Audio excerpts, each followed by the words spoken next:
Any other questions, comments, or amendments with respect to this bill? Calgary, going blank. Calgary. McKay Nose Hill. Nose Hill. Perfect. Thank you, Madam Chair. It's really a pleasure to rise and speak to Bill 8, the Emergency Management Act. It's important to review legislation on a regular basis to ensure there's alignment between legislation and changing situations.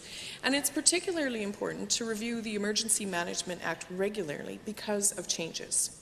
Changes like evolving technology to save lives, changes in how municipalities are managed, and changes like the increasing frequency of natural disasters due to anthropogenic climate change. All of these dynamic factors require the Emergency Management Act to be reviewed and refreshed regularly. Before being elected to the legislature, I worked as a business analyst, and one of the certifications I earned was business continuity consultant. As a business continuity consultant, I worked with companies to help them understand how their businesses could withstand a disaster. I helped them understand what steps they needed to take to make sure their business could survive an outage caused by circumstances beyond their control. And what I learned from this training is that it's imperative to have a plan. If you aren't prepared for unpredictable or unexpected circumstances, your likelihood to survive is low, and you can vastly improve your outcomes by being prepared, by putting plans and strategies and training in place to keep your business going and reviewing these plans on a regular basis to ensure their usefulness. The Emergency Management Act speaks to these same concepts. How do we ensure that our cities and our towns and our rural municipalities are able to withstand the devastating effects of a disaster, whether it's natural or man-made?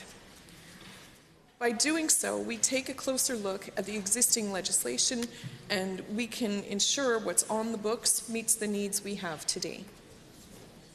From the fires in Slave Lake in 2011 to the Calgary floods of 2013 and the fires in Fort McMurray in 2016, our province and our emergency management personnel have acquired more and more information. And while it's very unfortunate that our province has had so many disasters so close together, and we continue to be affected by disasters in the surrounding area, like this past summer's fires in BC that obliterated the sun from view for weeks, and that so many people's lives have been turned upside down, the information gathered has been invaluable.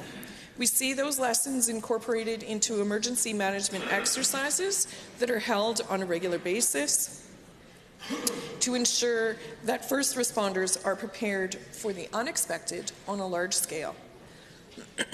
By definition, disasters affect many people and have the potential for loss of life.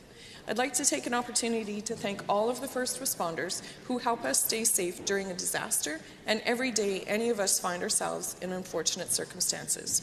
Thank you to the police, the fire, and the EMS personnel that are there for us every day.